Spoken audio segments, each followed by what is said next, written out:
Bismillahirrahmanirrahim. Assalamualaikum warahmatullahi wabarakatuh. Sehat Bapak Ibu? Alhamdulillah. Ceria wajah cuma enggak.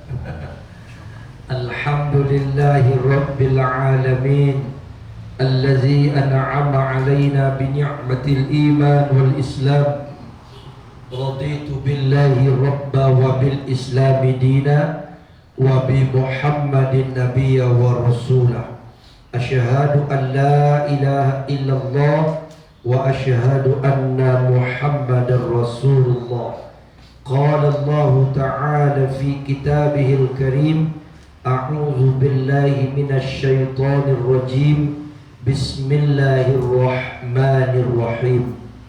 Inna sam'a wal basara wal fuada kullu ulaika kana anhu mas'ula. Sadaqallahul azim. Surah Al-Isra atau Bani Israel ayat 36. Yang saya hormati Bapak Kepala Dinas, Ibu ya? Oh Ibu orang. Oh Ibu. Ibu Kadis Perpustakaan Kota Pekanbaru, yang saya hormati Eselon 3 Bapak Ibu Kabid dan seluruh pegawai karyawan yang tidak saya sebutkan satu persatu. Semoga yang hadir ini insya Allah senantiasa diberikan nikmat sehat lahir dan batin. Insya Allah diberikan nikmat hidup yang barokah, selamat dunia dan akhirat. Amin ya rabbal alamin. Alhamdulillah, mari kita bersyukur kepada Allah Subhanahu wa taala sampai saat ini Allah masih berikan kita nikmat dan kita masih bisa beraktivitas, semua atas izin dan keridhaan Allah Subhanahu wa taala. Semoga apa yang kita lakukan senantiasa dalam bimbingan dan petunjuk Allah Subhanahu wa taala. Kemudian kita bersolawat kepada Rasulullah Nabi Muhammad sallallahu alaihi wasallam dengan mengucapkan Allahumma shalli ala Sayyidina Muhammad wa ala ali Sayyidina Muhammad. Assalamu alayka ya Rasulullah. Ibu Kadis, Bapak Ibu, hamba-hamba Allah yang saya muliakan, pagi ini saya dikasih tema adalah tentang amanah dalam menjalankan tugas. Bicara amanah itu ada dua. Ada amanah yang Allah berikan langsung kepada kita sebagai manusia. Ada kita sebagai manusia diberi amanah dalam bentuk pekerjaan. Kalau bicara tentang amanah ini Bapak Ibu, dulu asal muasalnya ketika Allah berikan amanah ini kepada gunung, semua gunung angkat tangan. Gak bisa. Bukan berarti gunung punya tangan, ya, tidak mampu. Begitulah beratnya amanah.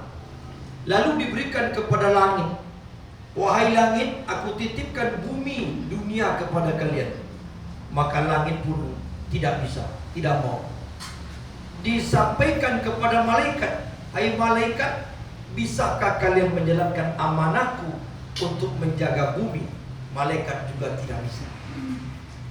Disampaikan kepada jin tentang amanah, jin pun tidak bisa melaksanakan amanah.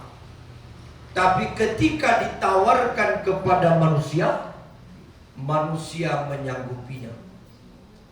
Begitulah disebut oleh Allah, manusia itu mampu untuk menjaga amanah. Wallazina hum li amanatihim wa ahdihim ra'un. Tetapi ketika manusia diberi amanah, maka amanah itu nanti akan diminta pertanggungjawaban. Berat Bapak Ibu kita sebagai manusia ini. Apa amanah yang akan diminta pertanggungjawaban? Inna sam'a, telinga, wal basara, mata, wal fuad, fuad itu di dalam kolbu, paling dalam itu namanya fuad. Kolbu itu apa Bapak Ibu? Hati. Hati itu yang mana? Kalau dalam anatomi tubuh kita tuh yang mana hati itu? Jantung. Jadi jantung itu kolbun dalam bahasa Arab. Bukan hati yang seperti kita makan hati ayam, itu bukan hati, bukan kolbu. Kolbu itu adalah jantung. Karena jantunglah yang merespon semua yang terjadi di luar. Kalau kita kaget, apa yang bergetar? Hah? Jantung. Kalau kita merasakan cinta, apa yang bergetar? Jantung. Maka jantung itulah yang disebut dengan kolbu. Di dalam kolbu itu ada namanya fuad. Fuad itu kalau dibawa ke bahasa kita, hati nurani, hati yang paling dalam. Kullu, dan semuanya, tangan, kaki, badan, pikiran, kana anhu mas'ula, akan diminta pertanggungjawaban. Maka karena itu Allah beri kita potensi supaya amanah itu bisa berjalan dengan baik. Potensi itu diberikan Allah yang tidak diberikan kepada makhluk yang lain. Apa potensi itu? Satu, akal. Maka semua manusia diberi akal. Malaikat punya akal enggak? Ada. Hah? Ada. Malaikat punya akal enggak? Kita punya nafsu. Nah, ini kan pertanyaan kan, ibu-ibu gimana? Malaikat itu punya akal enggak? Punya, tapi tidak boleh berkembang. Karena itu malaikat tidak boleh berpikir. Pikirannya tidak bisa digunakan. Sekali pernah malaikat menggunakan pikirannya, dibantah oleh Allah ketika diciptakan Adam. Inni ja'ilun fil ardi khalifah. Kata Allah, wahai malaikat, aku nak jadikan manusia di muka bumi khalifah. Lalu malaikat protes, kenapa kau ciptakan manusia? Bukankah nanti akan terjadi kerusakan, pertumpahan darah? Kata Allah, inni a'lamu la ta'ma la ta'lamu. Aku lebih tahu daripada apa yang tidak kau ketahui. Sejak itu malaikat tak mau lagi protes. Maka malaikat itu sifatnya sami'na wa ta'na. Apa yang disuruh kerjakan, apa yang dilarang ditinggalkan. Itu malaikat. Akal diberi tapi tidak berkembang. Kalau hewan ada akal tak? Ada. Ada akal hewan? Ada, tetapi tidak bisa berpikir. Beda. Orang punya akal dan orang punya pikiran itu beda. Kita ini Bapak Ibu semua punya akal, cuman pikiran berbeda-beda. Ada orang berakal tapi tak punya pikiran, otak punya, cuman tak berpikir. Itulah orang-orang yang jahiliyah, orang-orang yang bodoh. Manusia diberi akal, makhluk lain diberi juga akal, cuman tidak sempurna. Yang kedua, Allah berikan manusia itu potensi hati yang ada dalamnya nafsu. Malaikat diberikan Allah hidup tapi tak bernafsu, tak sempurna. Hewan diberikan nafsu. Yang terakhir, potensi yang diberikan Allah adalah wahyu. Tiga potensi ini tidak sempurna diberikan kepada makhluk-makhluk selain manusia. Maka disebut oleh Allah, laqad khalaqnal insana fi ahsani taqwim. Sungguh kami menciptakan manusia itu sebaik-baik penciptaan. Maka kita bersyukur ketika menjadi manusia. Tapi kadang-kadang, maaf Bapak Ibu, sudah menjadi manusia tapi karakternya seperti seperti malaikat. Mantap tuh. Kalau seperti malaikat luar biasa dah. Yang bahayanya seperti hewan. Ulaika kal an'am bal hum adall. Ulaika humul ghafilun. Manusia itu terkadang seperti hewan. Bal hum adall, lebih kejam daripada hewan, lebih sesat, bahkan lebih sesat daripada hewan. Ulaika humul ghafilun, karena mereka melampaui batas. Kenapa? Tidak menjalankan amanah. Jadi kalau manusia itu menjalankan amanah, dia bisa lebih tinggi daripada malaikat. Tapi ketika tidak menjalankan amanah, dia lebih rendah daripada hewan. Itulah manusia. Apa amanah Allah berikan dari ketiga potensi ini? Iman. Maka Allah angkat derajat manusia. Narfa'u darajatim man nasya. Inna rabbaka hakimun alim. Dalam surah Al-An'am ayat 83, kami angkat derajat manusia setinggi-tingginya, bahkan mengalahkan malaikat. Tapi juga kami rendahkan manusia serendah-rendahnya, melebihi daripada hewan. Apa yang membuat manusia itu bisa menjalankan amanahnya lalu diangkat derajatnya oleh Allah? Yang pertama, yarfa'illahu allazina amanu minkum. Naik derajatnya karena amanah yang dijalankannya benar, disebabkan iman kepada Allah. Apa beda Islam dengan iman? Kenapa bukan Islam yang Allah berikan dinul Islam, tapi iman?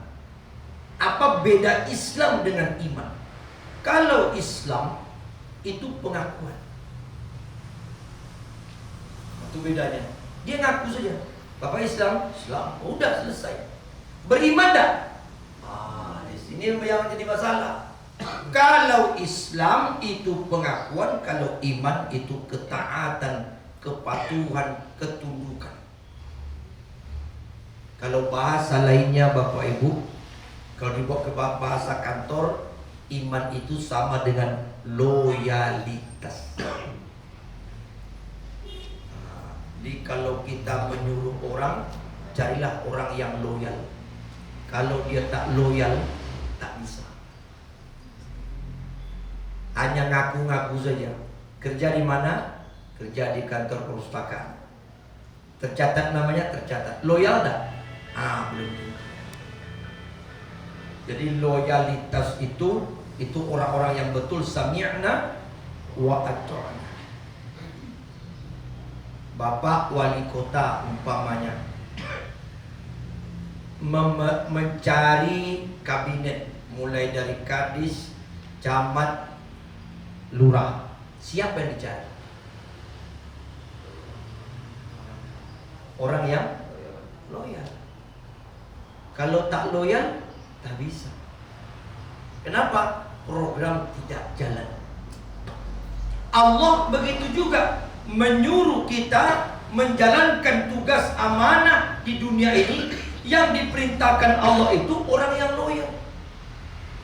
Sebab orang yang tidak loyal, dia tidak akan mampu amanah, dia tidak akan mampu menjalankan tugas. Jadi jangan heran kalau ada pegawai agak membangkang. Kenapa? Dia pengakuan, dia hanya ngaku saja, tapi tak beriman, tidak taat, tidak tunduk, tidak patuh, tidak loyal. Nanti ibu kadis begitu juga. Siapa yang ibu kadis suruh tugas-tugas, menjalankan tugas-tugas, ibu akan mencari orang yang loyal. Betul tak, Bu? Si Anu kasih tugas, tak usah lagi, pemali baca tu. Betul tak? Betul tak, Bu? Tapi bukan pegawai pustaka yang dah. Bukan ibu-ibu sini dah. Ibu sebelah. Sebelah mana, Bu? Ya sebelah ibu tu lah. Nah, ini bukan fitnah. Ini perumpamaan. John, pasti ada kan? Ada. Bapak-bapak juga begitu, Bu ya? Ada. Ibu nggak tapi ketawa juga. Nah, itu manusiawi. Itu manusiawi. Tapi ingat, silakan kerjakan. Setiap amanah itu akan diminta pertanggungjawaban. Maka karena itu Allah, kita balikkan kepada Allah, tidak pernah memerintahkan suatu tugas bagi manusia yang tidak loyal sama Allah. Tidak ada. Contoh, Bapak Ibu pernah ketemu tidak orang Islam yang sholat? Ketemu tidak orang Islam sholat? Saya nggak ketemu. Karena tidak ada orang Islam yang sholat. Nggak ada. Boleh cari. Di kantor ini siapa orang Islam yang sholat? Nggak ada. Sebab orang Islam takkan sholat. Dia tak loyal. Yang sholat itu siapa? Orang yang loyal sama Allah. Itulah dia orang yang beriman. Kalau ada orang Islam yang sholat, berarti dia sudah beriman kepada Allah. Kalau tidak akan sholat dia. Jadi jangan heran kalau ada di luar sana dia ngaku Islam, dia tak sholat, memang dia tidak loyal. Dia bukan orang beriman. Allah katakan dalam surah An-Nisa, Inna sholata kanat 'alal mu'minina kitaban mawquta, ayat 103. Silakan dicek. Sesungguhnya kami wajibkan sholat itu 'alal mu'minina, atas orang yang beriman, yang loyal. Kalau tak beriman dia takkan bisa dia sholat, takkan mau. Puasa Ramadan, untuk siapa puasa Ramadan? Bukan untuk orang Islam. Tidak akan bertemu Bapak Ibu di muka bumi ini ada orang Islam yang puasa, nggak ada. Kalaupun ada, itu pura-pura saja. Segan, Bapak puasa Pak? Segan Bapak. Biniamu tamat PGA, anakmu MDA. Kalau tidak puasa malu Bu. Nah, dia pura-pura puasa, pura-pura saja. Dan kalau ada orang Islam yang tak puasa, ya memang betul.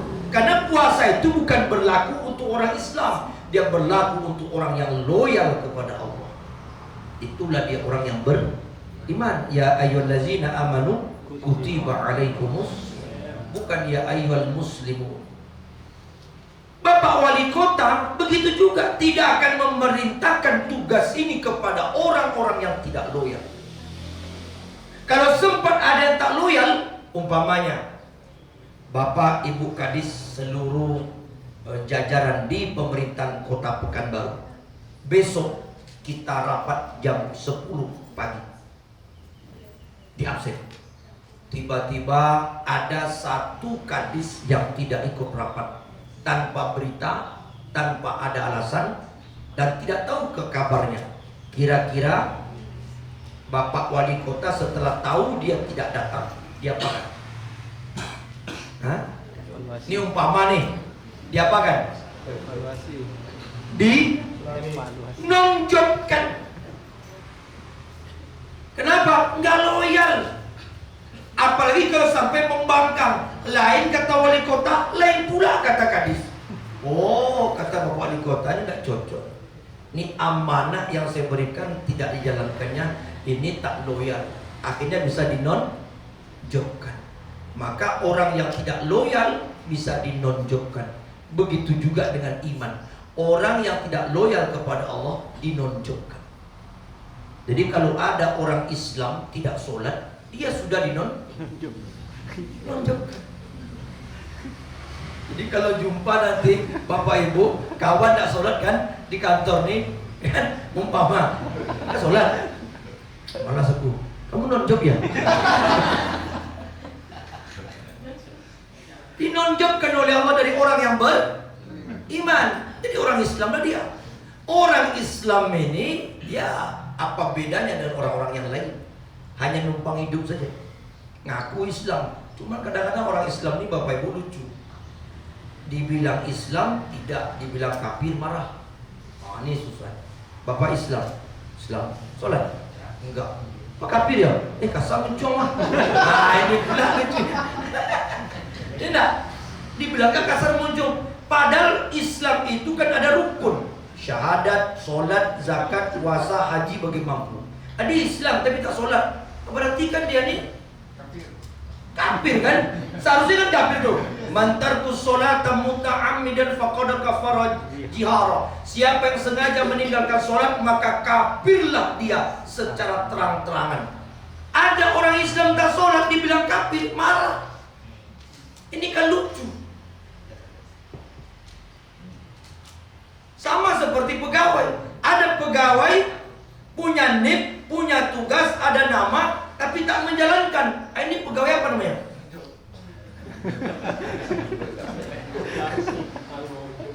Maka Bapak Ibu yang dimuliakan Allah, semua pekerjaan itu akan diminta pertanggungjawaban.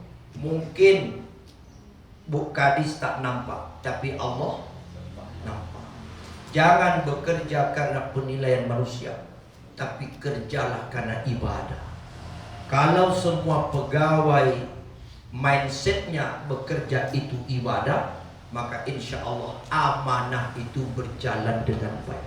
Tapi kalau tidak ada mindsetnya ini ibadah, maka kerja kita asal-asalan.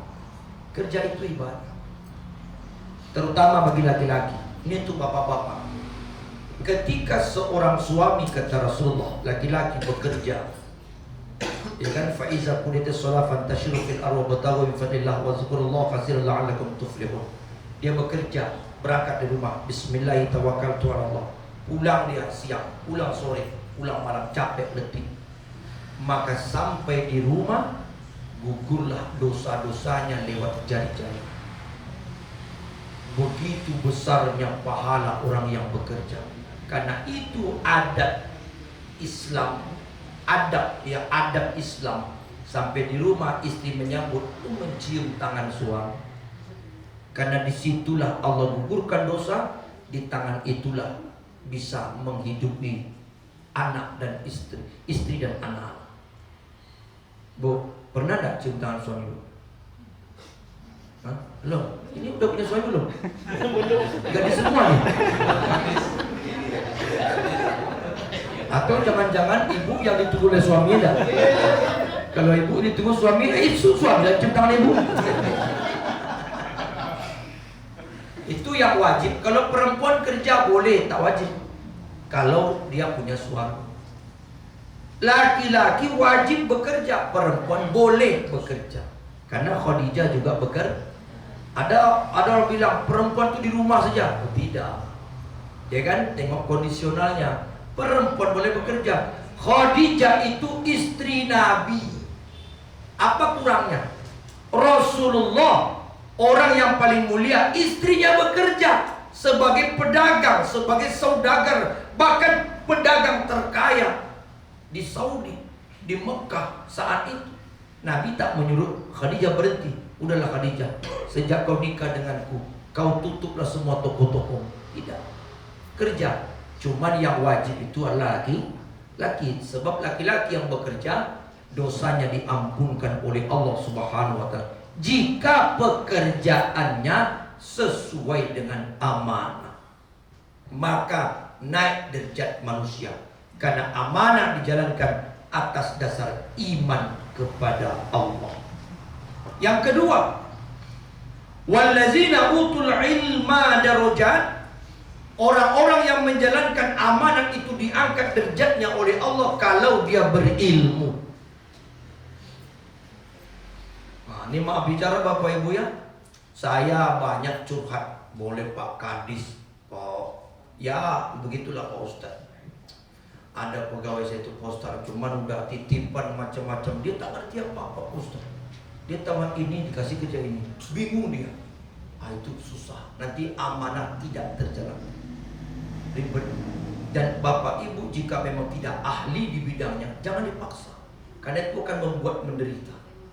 Idza wusida li ahli amru li ghairi ahli fantazir sa'ah. Sebab jika persoalan apapun yang tidak kita di bidangnya, maka akan hancur. Fantazir sa'ah. Akan hancur. Ada. Saya ceramah beberapa hari di Masjid Firdaus di Tenayan Raya kan.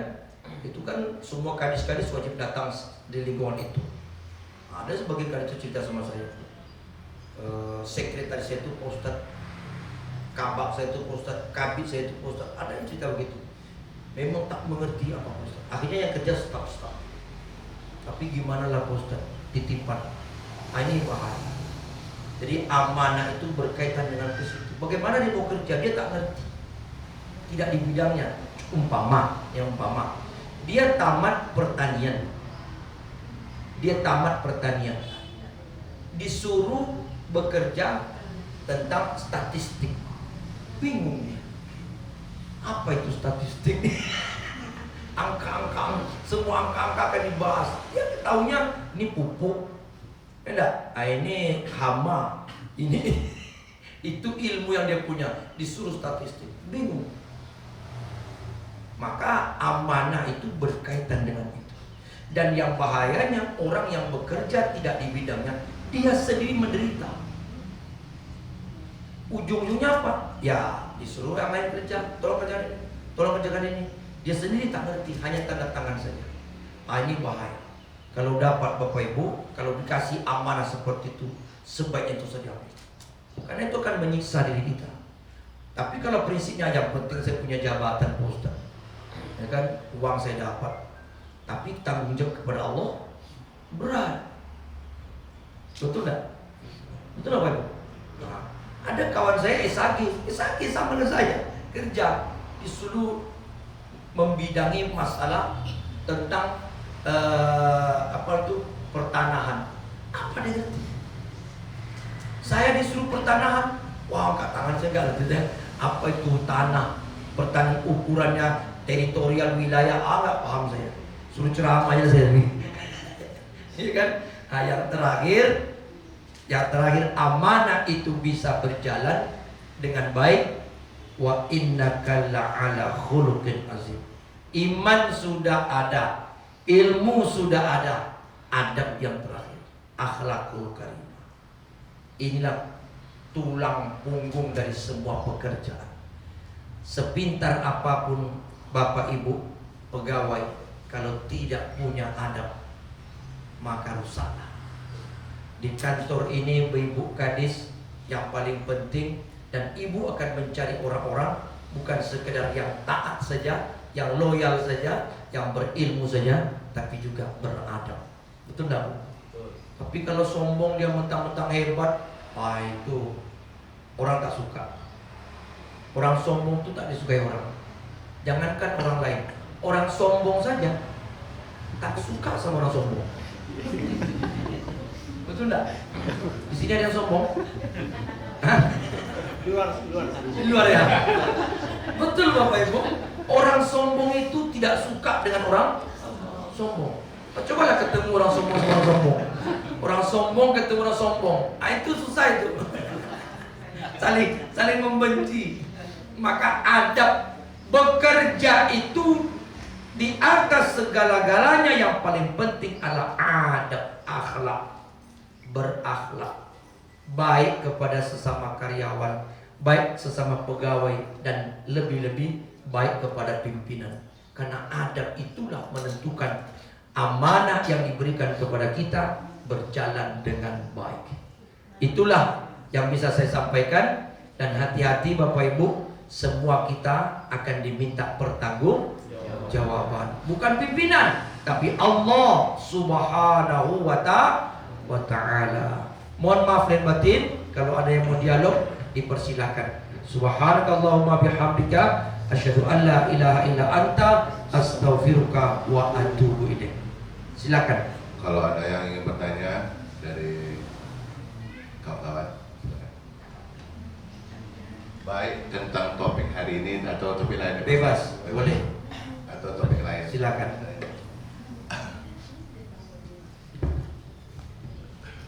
Bismillahirrahmanirrahim. Assalamualaikum warahmatullahi wabarakatuh. Waalaikumsalam warahmatullahi wabarakatuh. Izin Ustaz bertanya, Siap. pemerintah Indonesia sudah menetapkan bahwasanya hari ini atau maghrib nanti itu jatuh 1 Rajab. Ya. Ya, jadi mohon diberikan informasi kepada kami keutamaan bulan Rajab dan amal-amalan. Baik. Rajab salah satu arba'atun hurum. Arba'atun hurum artinya 4 bulan haram. Apa yang pertama? Muharram. Yang kedua Rajab. Yang ketiga Zulqa'dah. Yang keempat Zulhijjah. Kenapa dikatakan bulan haram? Saya mulai di situ dulu Pak ya. Kenapa dikatakan bulan haram? Sejak zaman jahiliyah sampai zaman Nabi Muhammad, kalaulah 4 bulan ini ada, berperang tidak boleh. Itu salah satu alasannya. Maka haram berperang. Sejak Islam masuk, di samping haram berperang dan serang menyerang, maka bulan itu juga adalah bulan kemuliaan. Bulan Muharram, apa kemuliaannya? Ada peristiwa Isra Mi'raj, menjemput perintah solat. Lalu ketika kita masuk bulan Muharram, ada tak keutamaan amal-amal tertentu di bulan Muharram, di bulan Rajab? Secara khusus ibadah-ibadah tertentu tidak ada dalilnya. Ya, harus puasa sunat Pak Ustaz? Tidak. Puasa seperti biasa saja. Yang mau puasa tanggal 1, puasa tanggal 10 silakan. Nanti puasa tanggal 27 Rajab silakan. Puasanya sama seperti puasa Senin dan Kamis. Tidak ada keutamaan yang sempat beberapa waktu lalu kan tersebar itu berita hoax. Hati-hati, menyebarkan berita hoax dari agama lebih besar dosanya. Apa contohnya? Siapa yang puasa di bulan Rajab tanggal 1 sampai 2 itu akan mendapatkan pahala 70.000 tahun. Akan dihapuskan dosanya 70.000 tahun. Umur kita aja 60 paling tinggi. 50, 60 udah pensiun. Terus dosa 7.000 tahun yang mana? Dapat pahala 70 tahun ke depan. Hebat pula dari Ramadan lagi. Kalau ada kehebatan Rajab bisa menghapuskan dosa kita seperti itu, akan nggak perlu Ramadan. Jadi nggak masuk akal. Jadi yang mau puasa di bulan Rajab, puasa sunat silakan. Pahalanya sama seperti puasa Senin dan Kamis, silakan. Mau meningkatkan amal ibadah yang lain silakan. Membaca Al-Quran diperbanyak di bulan Rajab. Kalau menurut Syekh Imam Yahya bin Mu'az, bulan Rajab itu awal mempersiapkan masuk Ramadan. Jadi di bulan Rajab ini persiapan masuk Ramadan. Maka boleh latihan puasa supaya nanti masuk Ramadan tidak terkejut dengan kebiasaan haus dan lapar. Jadi latihan kita. Dipuasalah, puasa Senin Kamis, puasa hari apa saja bebas, tapi tidak ada keutamaan tertentu. Ya. Kemudian bulan Rajab ini amal ibadah kita untuk membersihkan jasad. Itu kata Syekh Mu'az bin Yahya bin Mu'az, untuk membersihkan badan. Bulan Sya'ban membersihkan hati, bulan Ramadan membersihkan roh, bulan Syawal seperti anak yang baru lahir. Jadi begitu Pak ya. Di amal-amal yang khusus tidak ada, tapi boleh kita beribadah dalam rangka mempersiapkan menyambut bulan suci Ramadan. Allahu a'lam. Ya. Yang berdoa Ustaz, ada juga kan banyak yang doa di bulan Rajab itu. Lindungi kami di bulan Rajab sampai ke Ramadan itu Ustaz. Oh, Allahumma barik lana fi Rajab wa Sya'ban wa ballighna Ramadan. Yaitu doa. Wa ballighna itu artinya gini. Kita minta masuk Rajab itu Allah sampaikan usia kita di bulan Ramadan. Di wa ballighna, sampaikan kami di bulan Ramadan. Allahumma barik lana, ya Allah berkahi kami di bulan Rajab. Wa Sya'ban, dan bulan Sya'ban. Wa ballighna, dan sampaikan kami di bulan Ramadan. 3 bulan ini kalau dapat kita berturut-turut sampai. Selesai bulan Ramadan, terserah Allah. Kalau masih hidup syukur, kalau tidak ya innalillah. Ya boleh. Nabi memang mengajarkan doa itu.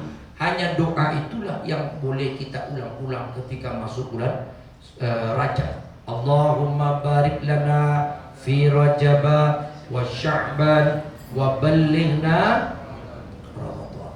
Silakan. Ya Pak ya. Allahu a'lam. Yang lain. Silakan. I'tidal. Nah.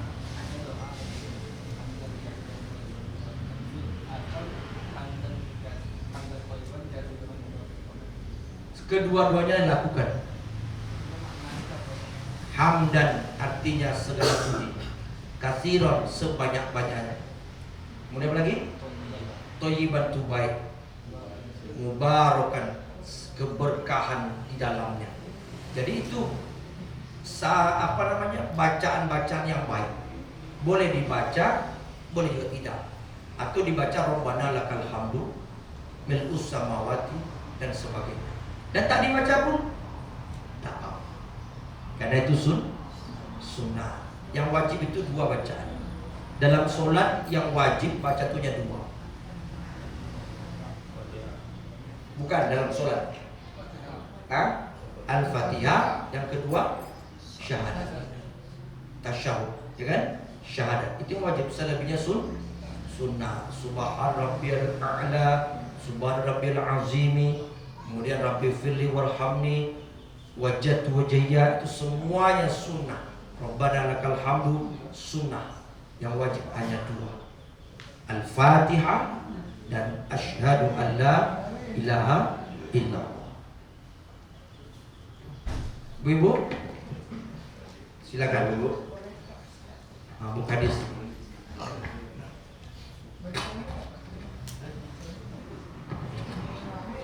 Bismillahirrahmanirrahim. Assalamualaikum warahmatullahi wabarakatuh. Waalaikumsalam warahmatullahi Terima kasih Pak wabarakatuh. Ustaz. Saya langsung aja Pak Ustaz. Terima kasih atas tausiah yang dilaksanakan pada pagi hari ini Pak Ustaz. Yang mana mungkin tema dari Pak Ustaz sampaikan yaitu mengenai amanah ya Pak Ustaz. Amanah bagaimana seorang PNS yang maupun THR, di sini ada THR Pak Ustaz Ya. untuk mengemban amanah dan melaksanakan tugas ya. Tugas pekerjaannya di Dinas Deposit Kota Pekanbaru ini. Izin Pak Ustadz, mungkin Pak Ustadz tadi sampaikan ya, dalam kita melaksanakan amanah itu akan diminta pertanggungjawaban kepada Allah SWT. Yang ingin saya tanyakan Pak Ustadz ini, intinya kami ini pegawai dan THR ini Pak Ustadz bekerja disesuaikan dengan jam waktunya. Dari jam 8, kalau kami dari Senin itu Pak Ustadz jam 8 sampai jam 4 sore. Ya. Kalau hari Jumat kami jam 8 pagi sampai jam setengah 5 sore. Tentu ini berkaitan dengan gaji atau tunjangan ya Pak Ustadz ya kan Pak Ustadz.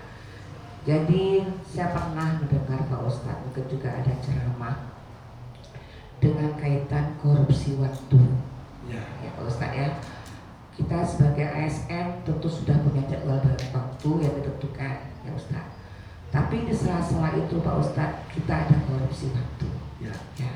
Misalnya waktu itu kita gunakanlah mungkin time itu kita gunakan untuk tidak bekerja ya.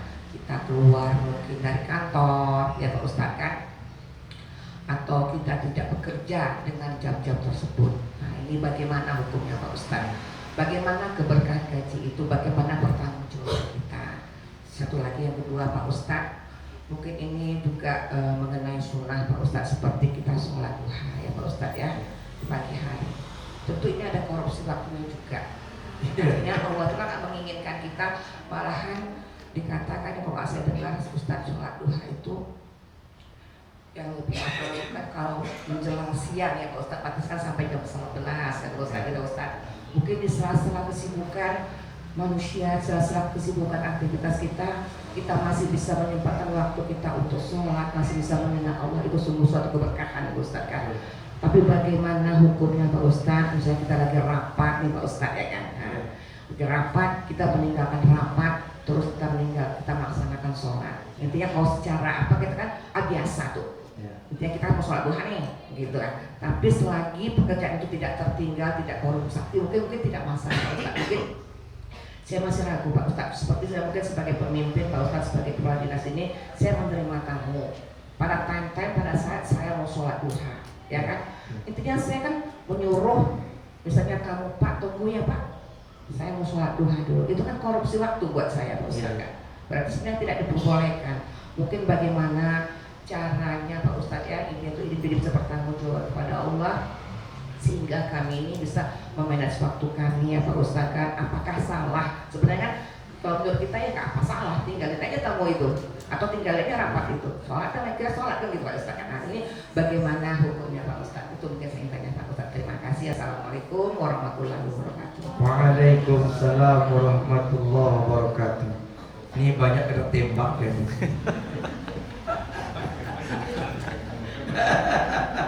Ya Bu Kadis ya. Ya. Baik, terima kasih Bu Kadis. Memang betul begini, keberkahan rezeki dalam Islam, al-waqtu kas-sayf. Bahkan dalam surat-surat pendek, waktu itu diistilahkan oleh Allah dengan kata-kata yang berbeda-beda. Ada namanya wasyams, wal qamar, wat duha, wan nahar, wal lail, wal asr. Itu sama. Artinya pergunakan waktu dengan baik. Bapak Ibu sebagai pegawai sudah terikat kontrak sebagai ASN maupun PHL, pegawai harian lepas atau kontrak. Itu sesuai dengan SOP atau sesuai dengan MOU dengan pemerintah. Ada waktu-waktu jam sekian dan sekian.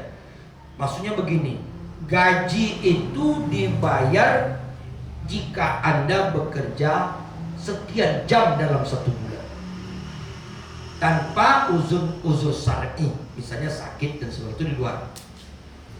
Maka gaji itu dapat kita terima kalau penuh jam yang sudah ditetapkan oleh pemerintah. Kalau jamnya tidak sesuai, berarti kita juga termasuk korupsi waktu. Korupsi waktu itu ya pertanggungjawaban juga, karena itu tidak amanah. Dan itu lari kepada, berpengaruh kepada keberkahan rezeki yang kita miliki, kita dapati dan kita terima. Hak gaji yang kita terima. Maka pergunakan sebaik-baiknya waktu yang sudah ditetapkan. Masuk jam 8, pulang jam 4. Di antara jam-jam ini bekerja sesuai dengan aturan-aturan. Kalau kita keluar dari jam itu sesuai aturan, tidak apa-apa. Kalau tidak sesuai dengan aturan, berarti kita melanggar. Maka kita memakan gaji yang tidak sesuai dengan aturan yang kita lakukan. Itu beratnya amanah. Itu beratnya amanah. Amanah itu berat. Nah, itu satu Bu ya. Ya, jadi tetap akan dipertanyakan. Bahkan Allah menyindir dalam bahasa yang paling halus, "Famay ya'mal mithqala dzarratin khairan yarah." Sekecil apa? Kalau dibawa kepada waktu sedetik pun. Nah, begitulah. Wa may ya'mal mithqala dzarratin syarran yarah. Keburukan sekecil apapun akan ditimbang, diminta pertanggungjawaban. Maka itulah butuhnya iman kepada Allah, ketaatan. Itulah butuhnya loyal kepada atasan, kepada pimpinan. Mengenai itu tadi, amanah itu harus loyal. Kamu jam berapa masuk? Jam 8. Sekarang jam berapa? Jam 9. Nah, tapi terima gaji nanti tiap bulan pun full. Berarti kita zolim. Zolim sama negara, zolim kepada rakyat. Setuju? Halo? Kok cemberut semua nih? Kayaknya keberatan nih bukan Gus. Saya wajib menjawab, ya Bu. Kalau dia lambat datang, tapi dia lambat pulang kemana? Ini menutupi, ya kan? Lapor sama Bu Kadis. Bu, saya tadi lambat datang, minta maaf, tapi saya ganti, nanti saya lambat pulang. Kalau Bu Kadis setuju, sah, ya kan? Dalam bahasa Al-Qur'annya, bahasa hadisnya, wa atbi'is sayyi'atal hasanata tamhuha. mengiringi kesalahan-kesalahan dengan perbuatan baik. Apa yang kita salah tadi, iringi dia, tutupi kesalahan tadi dengan kebaikan-kebaikan. Kalau tadi terlambatnya 1 jam, ya nanti pulangnya lambat satu jam. Dan itu disetujui sama Bu Kadis, salah dia. Nah, tapi bekerja yang 1 jam ini, kalau hanya nunggu 1 jam, duduk-duduk saja. Tidak pulang Bu, tidak, saya tidak terlambat datang. Jadi ngapain saya tunggu 1 jam? Itu sama jinjak. Memang bekerja. Nah, setuju dah Bu Kadis? Hah? Tergantung lapas bukan Tergantung lapasnya berarti. lapasnya. Setuju kan Pak Bukan? Iya, kalau Bu Kadis setuju, karena Bu Kadis pimpinan. Ya kan? Kalau pimpinan setuju, maka sahlah dia. Bu, saya lambat pulang nanti ya Bu ya. Tapi jangan gara-gara itu besok terlambat semua. Ini kacau ini. Ini kenapa terlambat? Sian Bu kemarin terlambat juga dia pulang. Jangan begitu. Ini ada waktu-waktu tertentu yang Bu Kadis izinkan. Tapi kalau Bu Kadis tak izinkan, ya sama saja bohong. Misalnya ibu terlambat, ibu punya alasan. Alasan itu masuk akal. Dan Ibu Kadis sudah pertimbangkan cocok. Nah, maka Ibu Kadis membolehkan, itu sah. Tapi kalau Ibu Kadis tidak terima, tidak bisa juga. Karena apa? Ati'ullah wa ati'ur Rasul wa ulil amri minkum. Mentaati pemimpin yang benar dan tidak salah wajib hukumnya. Kalau Bu Kadis tidak salah, beliau pimpinan kita, wajib diikuti. Kalau tidak kita ikuti, kita berdosa. Karena kita gaji terima. Paham? Ya Bu ya. Jadi boleh terlambat, lapor sama Bu Kadis. Ini enggak, datang lambat, pulang cepat. Nak naik gaji pula tuh. Satu. Yang kedua, bagaimana tentang ibadah? Meninggalkan yang pekerjaan. Nah begini, kita itu hidup harus prioritas. Hukum juga prioritas. Ada wajib, ada sunnah. Kalau dalam jam bekerja dan ada pekerjaan yang hukumnya wajib kita kerjakan, di sela-sela itu ada waktu, ada sholat duha, itu kita harus mencari prioritas. Jangan gara-gara kerja ada rapat dengan kadis ada alasan sholat duha. Sholat duha seperti itu sia-sia, nggak ada gunanya, nggak ada pahala, malah dosa. Jadi jangan dianggap ibadah itu semua berpahala, tidak. Contoh, ibu puasa sunnah, suami pulang ke rumah, kata suami, kamu puasa ya? Ya batalkanlah, aku butuh kamu. Misalnya, kamu udah lama udah bersuruh, waktu itu pulang berpuasa loh. Puasa pula, batalkan. Ibu wajib membatalkan. Itu ibadah kepada Allah itu. Padahal ini sama suami, ya kan? Tapi perintah suami wajib, ibadah sunat batalkan. Begitu juga, Ibu Kadis bilang rapat. Dia sudah dua. Nanti bilang alim, dia tidak paham ilmu, tidak paham amal itu berilmu. Kalau amal tak berilmu sia-sia. Ya boleh. Tidak ada larangan ibadah. Tak mungkin Bu Kadis Muslim tahu. Tidak ada sholat duha. Tak mungkin Bu Kadis seperti itu. Pasti berikan kompensasi waktu. Jika memang memungkinkan ada waktu. Kalau memungkinkan tidak ada waktu kita sholat duha, ya tak usah sholat duha. Saya nggak bisa Pak Ustadz kalau begitu kerja di sini, nggak ada waktu saya sholat duha. Udah minta pindah berarti. Ya begitu. Dia begini istilahnya, Bapak Ibu minta maaf ya ketegasannya. Yang nyuruh kita masuk pegawai nggak ada. Betul? Yang nyuruh Bapak Ibu jadi PNS nggak ada. Yang memaksa jadi THL, THL ya, PHL tidak ada. Tapi setelah masuk, ikuti. Kalau nggak mau ikuti, ya cari pekerjaan yang lain.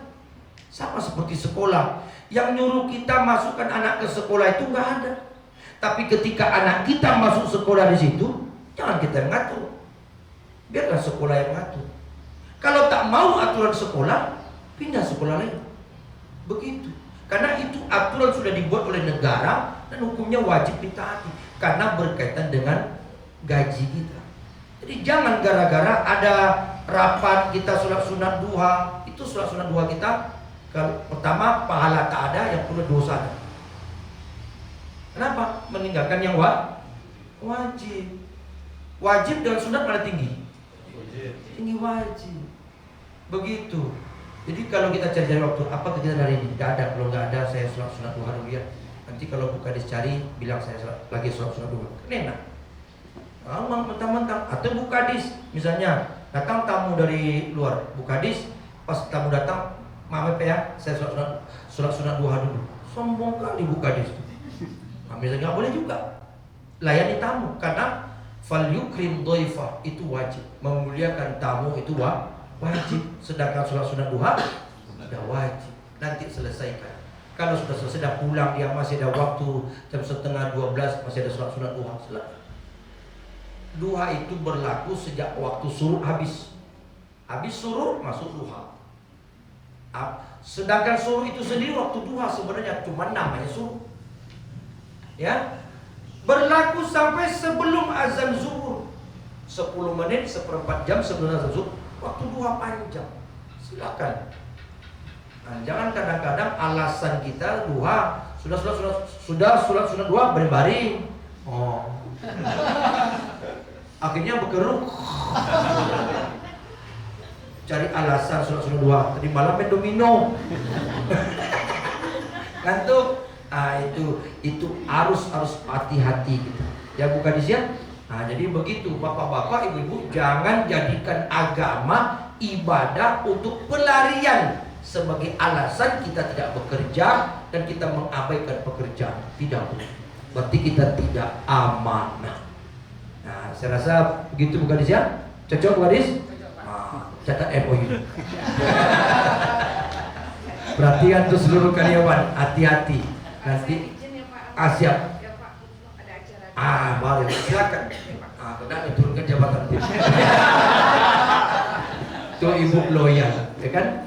Bagus. Terima kasih. Mohon maaf lahir batin. Semoga bapak ibu yang bekerja mendapatkan keberkahan dari Allah Subhanahu wa taala. Dan ingat, hati-hati baik-baik bahwa bekerja adalah ibadah. Dah cukup? Nggak ada lagi dah, Bapak Ibu. Lagi? Ada yang mau protes? Silakan. Bukan dia begini ya. Ketika bukan disadap, lagi ngomong. Silakan Bapak Ibu. Baik, makasih. Silakan. Pak Kabit dulu. Siapa dulu? Pak Kabit dulu aja, Pak. Pak Kabit. Pak Kabit ya. Tunggu ya, yang Pak Kabit dulu bentar. Baik, saya mau nanya sedikit Pak.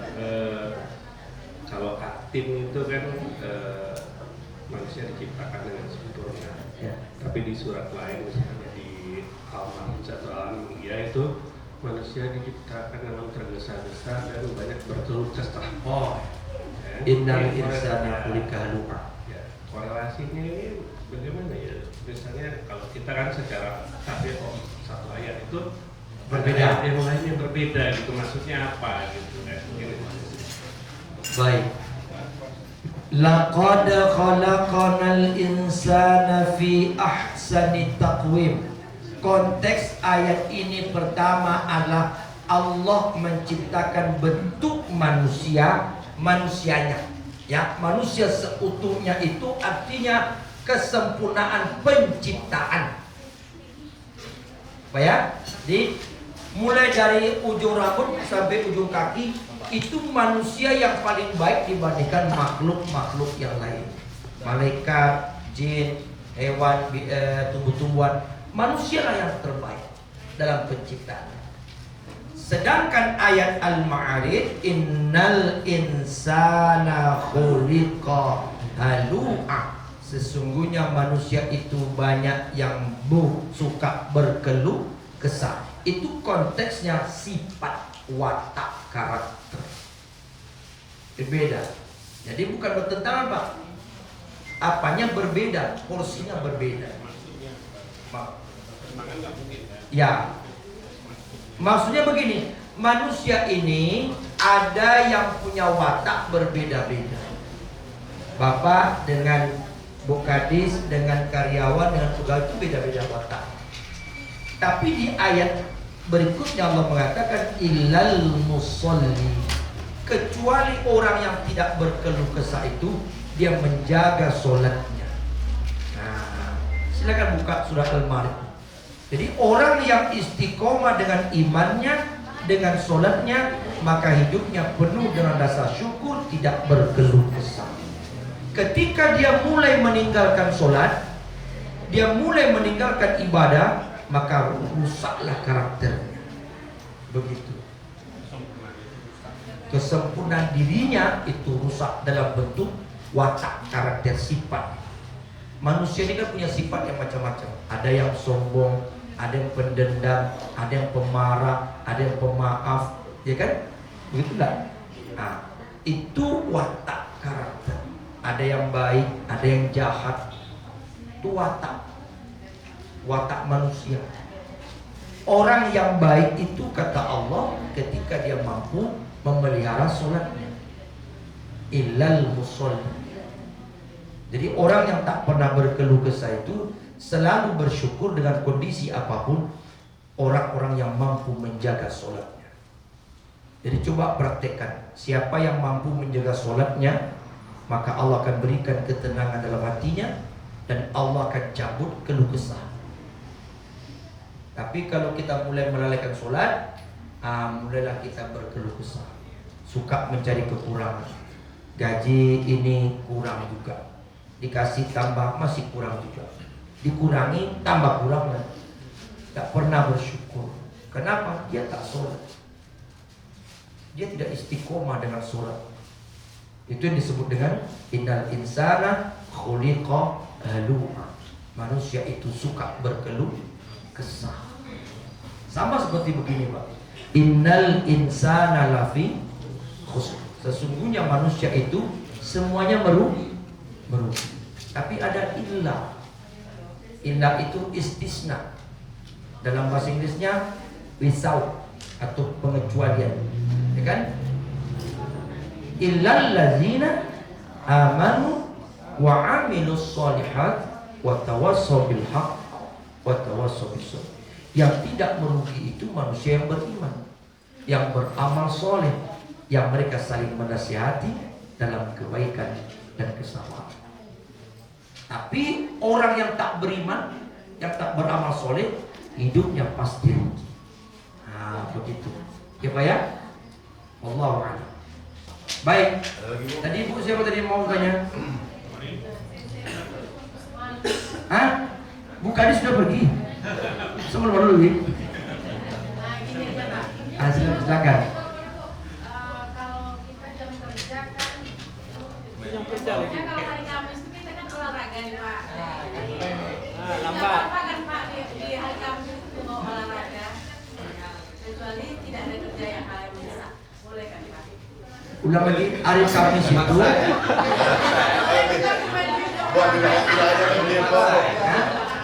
hari Kamis itu kerjanya olahraga. Satu harian tuh. Jam berapa sampai jam berapa? Ya kalau kita nggak ada kerja, Pak, kita nggak ada, tapi dibolehkan di hari Kamis itu kan nggak apa-apa. Iya, maksudnya tuh jam berapa mulai olahraga sampai jam berapa? Mulai dari pagi itu sudah dibuka kerjanya, siapa yang suka silakan. Jam 8. Oh, boleh olahraga.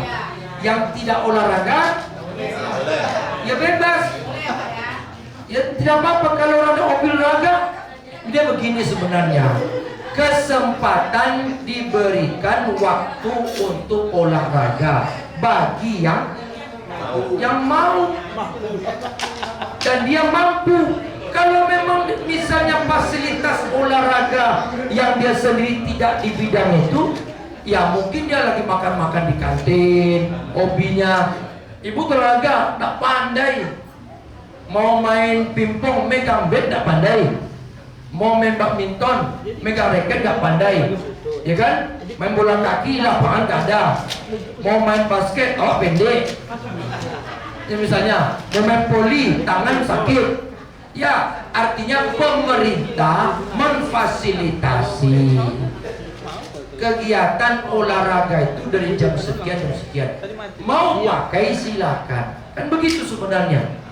Ya kalau memang tidak mau memakainya, bukan berarti lambat-lambat pergi kantor. Tetap datang jam 8. Betul dah? Setuju dah Pak? Bukadis sudah pergi pulang. Soalnya ada Bukadis nih kan? Harus itu main juga sekali-sekali Pak. Hah? Dia kan aturannya kan masuk jam 8. Hari Kamis itu jam 8. Pak Kabit ada nih, Pak Kabit aja lah. Hah? Tapi jam 8 tadi. 7.30. Oh, 7.30 jadinya. Oh. Jam 7.30 sudah di absen tuh. Ya kan? Sini cek log ya. Nah, dicek log. Datang. Yang ada fasilitas olahraga silakan, yang tidak ya nggak apa-apa kalau dia nggak mau. Itu kan tidak wajib olahraga. Cuman diberikan fasilitas olahraga sesuai waktunya. Kalau waktu olahraga itu jam 7.30 sampai jam 9, jangan sampai jam 11. Jika memang ada pekerjaan, sebenarnya begini loh Bapak Ibu, tak perlu saya menjawab sebenarnya. Bapak Ibu kan sudah bisa berpikir sebenarnya. Betul nggak? Saya ini kan apalah, saya bukan pekerja. Saya ini PNS, penceramah non-stop. Bukan pegawai negeri sipil, penceramah non-stop, PNS juga Pak. Jadi saya nggak tahu sistem teknisi kerja di kantor. Saya rasa Bapak Ibu sudah bisa mengerti. Cuman saya berikan secara umum, amanah yang sudah dikerjakan, yang diatur itu ikuti saja. Udah, itu umumnya. Bagaimana tekniknya Bapak Ibu jauh lebih paham dari saya. Wah, jadi kalau pertanyaan itu Bu, tanya sama Bu Kadis saja lah. Ya Bu ya. Iya. Pak Kadis udah ketawa tuh. Nanti diadukan sama Bu Kadis. Saya rasa demikian Pak ya. Mohon maaf lahir batin, semoga bermanfaat. Mari sama-sama kita jaga amanah. Karena bekerja itu bukan hanya cari duit, tapi juga pertanggungjawaban kepada Allah, itu yang paling berat. Semoga apa yang kita dapati diberkahi oleh Allah Subhanahu wa Ta'ala. Mudah-mudahan bermanfaat. Mohon maaf, mari kita tutup dengan berdoa. Astagfirullahaladzim. Na'udzubillahi minasyaitonir rajim. Bismillahirrahmanirrahim. Alhamdulillahi rabbil alamin. Hamdan syakirin, hamdan na'imin, hamdan yuwafi ni'amahu wa yukafi'u mazida. Ya Rabbana lakal hamdu kama yanbaghi li jalali wajhikal karim wa azimi sultanik. Allahumma salli wa sallim wa barik ala sayyidina Muhammad fil awwalin wal akhirin. Allahumma ighfir lana dhunubana wa liwalidayna warhamhuma kama rabbayana saghira wa li jami'il muslimina wal muslimat wal mu'minina wal mu'minat al ahya'i minhum wal amwat. Allahumma inna nas'aluka al huda wat tuqa wal afafa wal ghina. Allahumma anzilir rahmah wal maghfirah wal ni'mah wal rizqi wal barakah wat taufiq wal ridha wal hidayah ala hazihil jama'ah. Rabbana atina fid dunya hasanah wa fil akhirati hasanah wa qina azaban nar. Wa sallallahu ala sayyidina Muhammadin walhamdulillahi rabbil alamin. Mohon maaf yang sebesar-besarnya jika ada yang salah. Wassalamualaikum warahmatullahi wabarakatuh.